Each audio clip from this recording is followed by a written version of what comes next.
കുഴപ്പമില്ല. എക്സ്പീരിയൻസ് ഉണ്ടോ? ഇല്ല സാർ. ഇല്ലെങ്കിലും കുഴപ്പമില്ല. നമ്മൾ ഇൻസ്റ്റാഗ്രാം ഐ ഡി ഇല്ല. ഫോൺ നമ്പർ ഉണ്ടല്ലോ, നമുക്ക് കോൾ ചെയ്യാം, കോണ്ടാക്ട് ചെയ്യാൻ വേണ്ടിയിട്ടാണ്. Okay sir. എല്ലാ ഡീറ്റെയിൽസ് ഉണ്ട്. നോക്കട്ടെ. ഓക്കെ. അപ്പൊ എന്നാ താങ്കൾ സെലക്ട് ആയിട്ടുണ്ട്. വിളിക്കാം സാർ. ക്വസ്റ്റ്യൻസ് ആവശ്യമില്ല. നമ്മളെന്താ വെച്ചാൽ നമ്മളിപ്പോ കുറെ ക്വസ്റ്റ്യൻ ചോദിച്ചു, കുട്ടി കുറെ ആൻസർ പറഞ്ഞു. എന്ത് കാര്യമില്ല.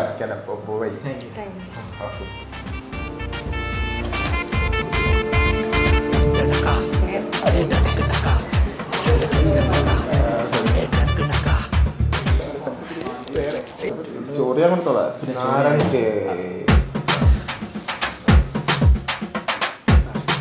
ഞാനാരാ? സാറാ. എന്ത് സാർ? GM. ഈ സ്ഥാപനത്തിന് നിങ്ങൾ രണ്ട് എംപ്ലോയീസ്. ഓ, ആര് പറഞ്ഞു നിങ്ങളോട് ഇന്റർവ്യൂ ചെയ്യും? Flash back.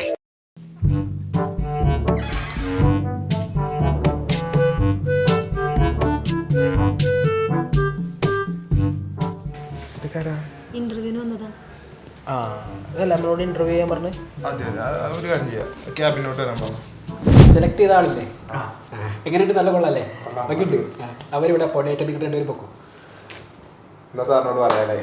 പറയാം. സാറേ, ആക്ച്വലി ഇതൊരു പ്രാങ്ക് ഷോ ആയിരുന്നു. സാറിന് പ്രാങ്ക് ക്യാമറ അവിടെ CCTV ക്യാമറ എനിക്ക് ഇഷ്ടപ്പെട്ടു. നല്ല എംപ്ലോയീസ് ആണ്. പക്ഷെ ഞാൻ സീരിയസ് ആയിട്ട് പറഞ്ഞത് രണ്ടും ഗെറ്റ് ഔട്ട്.